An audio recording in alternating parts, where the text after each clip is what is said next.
Welcome back to the Wealth Actually podcast, the show that features artists, entrepreneurs, experts, and commentators that will give you the right knowledge, planning, and guidance so you can preserve your assets and enjoy your wealth. Learn more and subscribe today at wealthactually.com. This podcast is for educational and entertainment purposes. It is neither investment, legal, nor tax advice and does not represent the opinions of the employers of the host or guest. And now, here's your host, Fraser Rice. Welcome back to the Wealth Actually podcast. I'm Fraser Rice. We're all familiar with the labyrinth of the healthcare system. The paperwork, the confusion, and the cost can be overwhelming. One of the blind spots in wealth management at all levels is the advice for the most significant liability most families will face, healthcare. I spoke to John Samuels, founder of Better Health Advisors. For more than 20 years, John Samuels served as a senior healthcare leader in top New York City hospitals, including Northwell Health and Mount Sinai Beth Israel. In 2016, John founded Better Health Advisors, an independent healthcare advisory firm, to share the expertise he developed as a healthcare insider with members of the public. He brings a unique viewpoint on the intersection between healthcare and wealth planning. After listening, I hope you better understand the landscape around helping families deal with this imprecise, paperwork-heavy, massively expensive, and emotionally taxing issue. Welcome aboard, John. Fraser, thanks. I appreciate being on. Look forward to talking with you. So one of the things that I think is really interesting about your background is that you made the conversion from emergency medicine into forming this company around advising people how to access the healthcare system, how to be intelligent around it. Maybe go into your bio a little bit and what led to that decision. Yeah, for me, I spent 20 years in hospital leadership. And too often I saw individuals, especially high net worth individuals, not get great care. And I saw great hospitals and great doctors, but individuals don't always get optimal care. And for me, I started a firm that helps individuals get better care. And I find more value in that personally. I find satisfaction in that. It's rewarding. I was at the bar a few weeks ago and a guy walked up to me and said, "Are you John Samuels?" And I said, "Yes." And he said, "You saved my father's life." And that's so much more rewarding than sitting in a hospital and doing budgets and staffing and not buying pens and toner and paper in December to save the budget. I enjoy this work. And I think there's a gap in the market for individuals, especially high net worth individuals, to get better care. We're going to talk about this a little bit just in terms of navigating these systems and these bureaucracies, which just going to the doctor is, one thing, but if you're having to take care of other people, it can become a full-time job.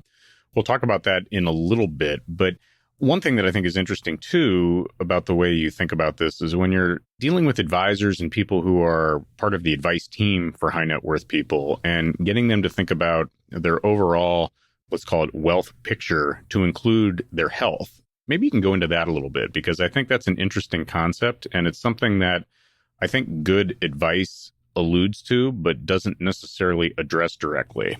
From my perspective, so many individuals spend time managing their wealth.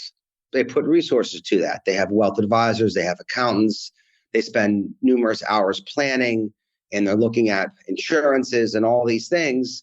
But often what people really value is their healthcare, and they value their well-being. And I think from an advisor's perspective, an advisor looking out and thinking about healthcare as much as when they look at the entirety of an individual, I think it's their fiduciary responsibility to take that into consideration. So, for example, we have a client who is in his early 60s, and he's looking at assisted living facilities where they could cost $300,000 and more a year. So if he's going to be there for 20, 25 years, that's a $6-7 million investment. And that's something that the wealth team needs to be aligned on in the work that we're doing. So I feel that health and wealth are intimately connected. And we often work with advisors, trust and estate attorneys, and others to make that connection. I like the distinction you make there. There's sort of a big difference between living and retiring and living well. And for those people who are in that high net worth bracket, however they got there, I think there's an expectation that sometimes the numbers and the financial planning and the estate planning, et cetera, it doesn't quite mark out well. And so I think it's a very interesting point that continues to need to be hammered home. And I'm glad to hear that you think about it in that context. Yeah. Thank you. What are some of the things that you think people need to understand better about the intersection of health and wealth that, maybe glaring misconceptions? I think one is that people think that their wealth is set, they have a plan, and they think they're set for their health as well. They have a concierge doctor, they have some sort of medical insurance, and they think, okay, I'm all set. However, often they're not. So just in paperwork and documents, do they have a POA? Do they have HIPAA? Do they have a living will? And then do they have a broader plan in place for their healthcare? So do they have a plan that maps out what we would do in different healthcare scenarios? Do they have a plan that maps out the costs of those things? And have they thought through that? So we had a call with a wealth advisor last week where our client is in her 70s and she's sick and needs around the clock nursing care. And her son also is sick. He's total care and he also needs round the clock nursing care. And the wealth advisor called and said, well, what kind of expenses are we looking at today and going forward? And we're able to help project that and talk to them about where their exposure is and also come up with solutions to defray costs, but still give people really good care when needed. So one of the things that I talk to people about in sort of informal conversations about this, especially for people who've never really experienced the elder care system or late stage healthcare, is that at a certain point, it's a rule of thumb. I kind of think of it as at a minimum one tuition per parent per year as something to frame out. And then that gets to the point where people sort of understand educational tuitions and paying for that type of thing, but they haven't really sort of framed it around that at the parental level. Is that a decent rule of thumb, or is that it definitely, you can go up from there as much as you want, of course, and all sorts of other conditions can add on to that. But to me, that's something that I think modern financial planning is missing, is that assumption. And I think it's an assumption you could quote unquote get lucky and have a very quick illness from a pure financial sense. But oftentimes with late stage care and the improvement in the medical system, people can live for a long time in expensive environments. I think you're right. And often that one event can be episodic and handled, or it can spiral into larger things that from a medical perspective needs to be addressed as well as financially. One of the things that bridges the gap between the work that we do with planners from a financial perspective is us giving clients a handwritten health plan. And the health plan looks at, are you addressing everything medically? Do you have the right doctors? Are you prepared if there's an emergency? What will happen down the road medically? And what will all this cost? So we have a client who is a CEO of a large tech company that you know, and he came to us and said, I'm not sure if my parents are set. If something happens, I don't know what I would do. So he was thinking in the future, my parents are in their 80s, if something happens, I don't know what I would do. And he engaged us. So he had an expert who helped him. We assessed the parents and told them of their risks and were on call for them and checked in with them frequently. And on Christmas Eve, the mother, the wife, fell and had to go to the hospital. And we knew her medical records, we knew her diagnoses, we knew her medications. We were able to quickly support her in her hospital care. At the same time, we sent a caregiver to the house to care for the husband because she was the main caregiver. So it was only because the son thought ahead what would happen if something happens to my parents. I'm not in a position to manage this. Actually, he was traveling at the time. We were able to jump in and do that. And that takes some planning. And the planning is the same work that wealth advisors do for financial that we do for healthcare. Let's take that example a little bit further. And I'm not saying this is the case with your tech CEO, but as people, especially wealthy people, are coming offline, either they're selling their business or they're retiring from an executive job where they may be used to W-2 income and company provided health insurance. And then there is a potential gap somewhere in the 50s to when they reach Medicare age. And it's something that I have sort of this vague, foggy notion of things on that front, but I do know that it's tough to get health insurance, especially for families, especially for young retirees, especially for people who exit a typical corporate environment. What do you do on that front to help people think about that? So it's a typical problem. We get called with that twice a week. Exited my company. I'm in my 50s. I lost my vehicle to buy health insurance. At our core, we solve problems, and we solve this problem. So there are two ways to get health insurance in our country. One is through an employer, and one is through the government. And the government is Medicare for the elderly, Medicaid for low-income individuals, and Obamacare. So that's through the government. And the other way is through your employer. And Obamacare, which is a marketplace, was the vehicle for individuals to buy insurance like this so that they can be covered. And in most states in our country, the problem with that is that the insurance is not nearly adequate for the care that individuals require, especially for someone who was a CEO and is a high net worth individual. So, for example, most Obamacare plans don't offer out-of-network benefits. So if somebody's diagnosed with something, you can't go to Mayo Clinic or Johns Hopkins or Hospital for Special Surgery or MD Anderson and things like that. Plus, there's a lot of doctors you can't see. And often you can't just pay for it privately. So working with an expert will help people come up with creative solutions to address this. Because if you don't have the right insurance, it's often very hard to get the right care and treatment. What does a creative solution look like? Is that sort of joining a pool? Do private sector options exist where large or even small numbers of people get together, and so the insurance industry can use the law of large numbers to create a situation where you can join an insurance pool? So a lot of the pools got eliminated. That was a solution pre-Obamacare. All the pools got eliminated with Obamacare. So often the solution can be gain access to an LLC, gain access to a company, set that company up or rearrange that company in a way that fulfills the state's requirements to purchase insurance, and then use that company as a vehicle to buy insurance, which would mean identifying a broker, looking at different plans, choosing the right plan, and executing that plan. Got it. So let's stitch back a little bit to something that I have some personal experience with, and I know a lot of clients and families deal with, which is the new full-time job that they take on when they are having to manage the paperwork when intersecting with the healthcare system or the elder care system, or even identifying whom the right providers should be in any of those situations. Maybe take us through a little bit about how you analyze that and how you create some structure for people to help give them some assistance in what can be just this really Byzantine bureaucratic scenario.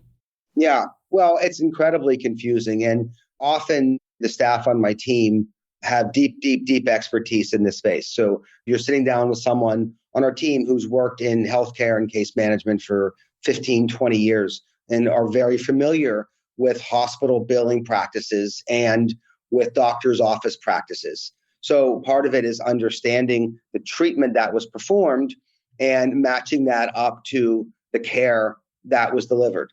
And then we as an intermediary are able to identify the right, at least if it's a billing perspective, identify what the accurate bill should be and if people should pay that. And often our clients, and you alluded to this, are overwhelmed anyway, have lots going on medically, have lots going on other things in their life, and don't want to be bothered with all these kind of bills. And is this a bill? Is not a bill? Having an expert who does that, who's done that for years, allows people to have the assurance that those kind of paperwork things are being taken care of. So sometimes someone on our team will meet with a client once a week in their apartment and go through the bills and take them and identify what's accurate and talk to their family office about paying them and so forth. There's other times, by the way, when we were able to negotiate bills and got our clients great discounts or monies paid back to them for identifying accuracies or inaccuracies to help alleviate costs.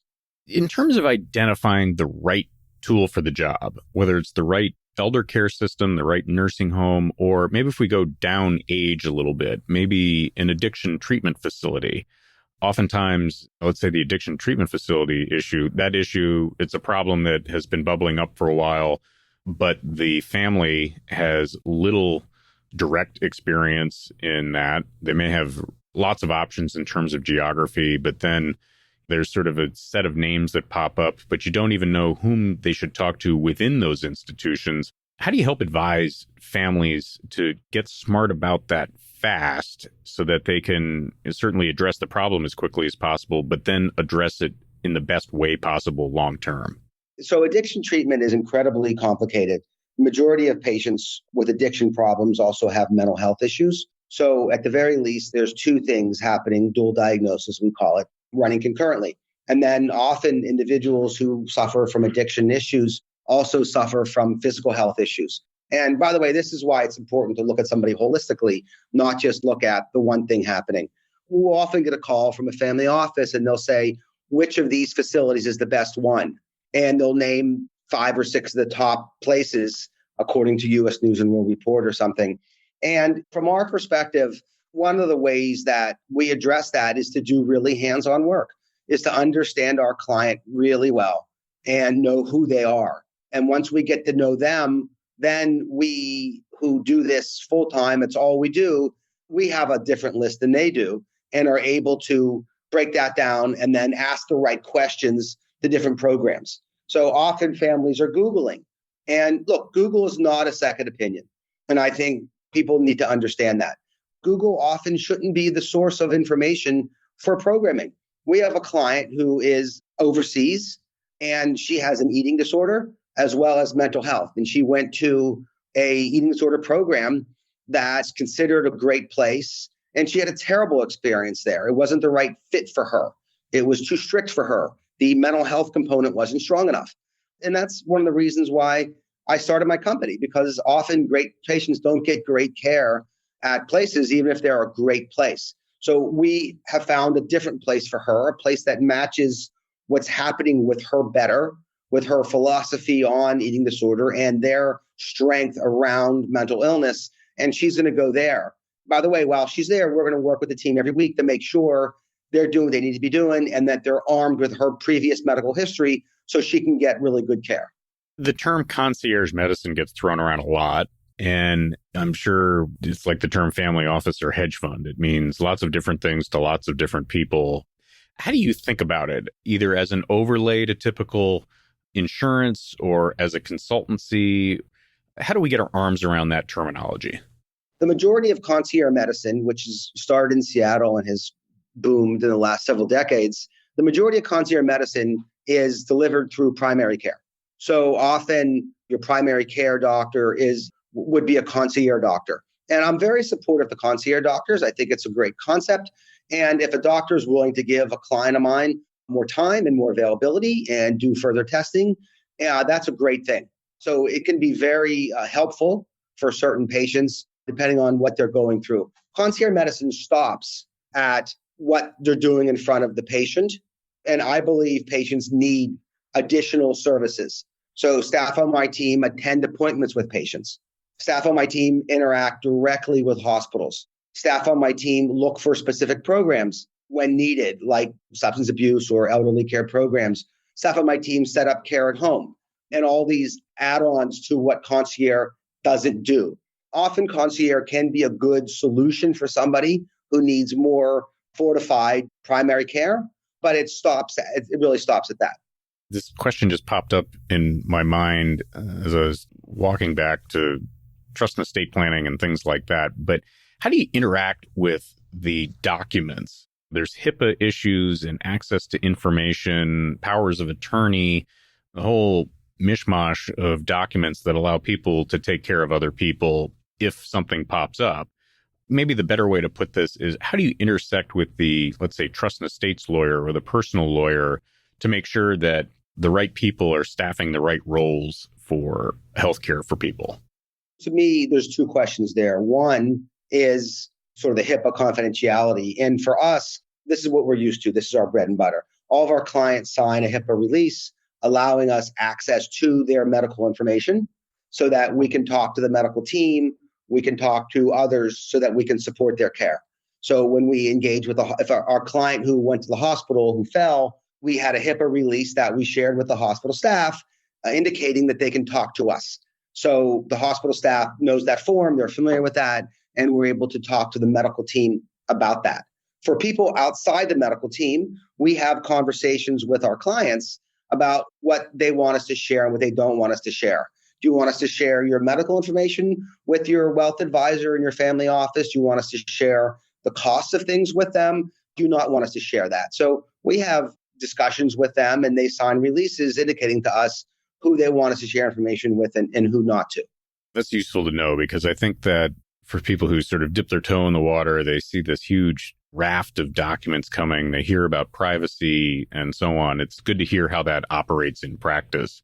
The other caveat about that is our healthcare system has grown vertically in the last 10 years, even with COVID dramatically. And with that, I mean, patients are seeing doctors through an app. Patients are having a doctor come to their house for a visit. Patients are doing telehealth. So that means the collection of all these records and the picture of the patient is harder to get. It's hard to get for the doctor, but it's also hard to get for the patient, but we can help be that source. So patient goes and sees their primary care doctor, and the patient says, oh, when I was traveling, I did an urgent care visit, or I did a telehealth visit with X. And I think they said something about my A1C. I'm not sure what they said, but I'm okay. And it would be a health advisor's job to gather that information, because it's key medical information, and pass that off to the doctor so that the doctor is armed with the right information. So because healthcare has grown vertically and there's more access avenues for patients, then that makes it more complicated for the treating doctor to have the right information to make medical decisions about them. An advisor, an expert can help be that person to tee that up. I really like the idea of having a centralized repository for that information. There's takeovers of medical facilities, there's turnover and people retiring, and theoretically the file is somewhere, but to have that centralized makes a lot of sense to me.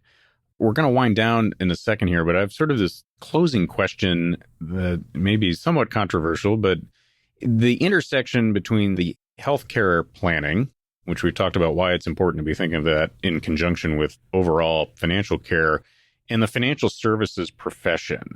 I worry that the financial services profession is at best hazy and at worst not doing a great job of really trying to pin down what could be a gigantic unfunded liability, both at the current generation or the first generation or even the next generations.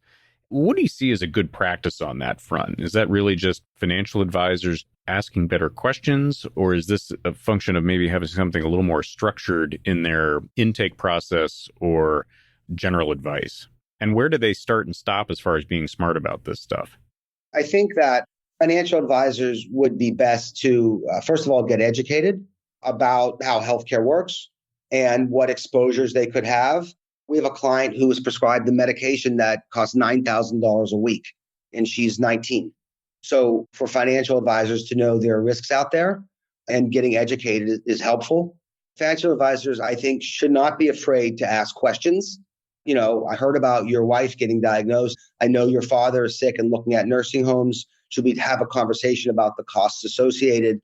Do you want me to introduce you to an expert who can help walk you through that? So advisors, I think, should not be afraid to have those conversations, knowing that there's a resource for them. And I think the other piece is advisors should know that it's not their role to solve the problem. We're not going to say to them, it's not their job to find the right nursing home for mom or the right treatment facility for someone or the right concierge doctor for a patient. They can be the conduit to having an expert come in and give that information to their client. So I think to be educated, ask questions, know your role, have your resources to connect you to resources to get people what they need is how they can best suit their clients. I think what you're describing is a really terrific resource, especially for financial advisors, lawyers, trustees, especially people who actually have actual fiduciary responsibility for beneficiaries and how to distribute assets to take care of health issues and understand health issues so that they're making good financial decisions around that. John, how do we find you? How do we look you up if your services are interesting or otherwise some of the things you're talking about? My company is called Better Health Advisors, and my email is john@Better Health Advisors. So I can be contacted there, and I can be contacted personally if somebody wants to talk about someone's information or concerned about a healthcare situation. And getting back to what you said about wealth advisors, on my website, we have a resource where what wealth advisors should be looking out for when somebody comes in their office. So a client of ours called their family office last year at the middle of the night and said he wants to make a X billion-dollar donation to the Met. And the family office knew to call us and said something's going on. So we have a tool that says these are things to look out for: erratic spending, change in condition, over worry, anxious, anxiety, agitation, those kind of things. So to look out for those things. And when that happens, contact an expert who can get people the right information for their clients. John, this is a terrific discussion. Thank you very much. Your contact info will be in the show notes too. And I appreciate you being on. Thanks for taking the time. Fraser, thanks for your time. I appreciate it. Thank you for listening to this episode of Wealth Actually, hosted by Fraser Rice, author of the book Wealth Actually and a leading private wealth manager. Head on over to wealthactually.com where you can subscribe to this podcast, get your own copy of the Wealth Actually book, and connect with Fraser directly. We'll see you next time on Wealth Actually. Fraser Rice is an employee of Next Capital Management, LLC. This podcast is not investment, legal, or tax advice, nor does it reflect the opinions of Next Capital Management. Any opinions represented in this show are Fraser's individually and not an endorsement of the guest.